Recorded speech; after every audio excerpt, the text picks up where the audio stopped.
पूरे मुल्क के साथ साथ हज़ारा में भी बारिशों ने डेरे डाल दिए। नॉन स्टॉप बारिश की वजह से नदी नालों में पानी भर गया। शाहिरा रेशम की कई जगहों पर तालाब का मंजर पेश करने लगी। एबटाबाद, हरिपुर, मानसेरा में बारिशों से कच्चे घरों को नुकसान पहुंचा। बात करें अगर नथिया गली, ठंडियानी और नारायण कहान की, तो बर्फबारी भी हुई, जिसकी वजह से ठंडक में दोबारा इजाफा हो गया और गलियात में दरात गिरने से बिजली की रवानी भी मुतासर हो गई।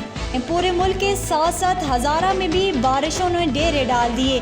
नॉन स्टॉप बारिश की वजह से नदी नालों में पानी भर गया। शाहिरा रेशम की कई जगहों पर तालाब का मंजर पेश करने लगी। एबटाबाद, हरिपुर, मानसेरा में बारिशों से कच्चे घरों को नुकसान पहुंचा।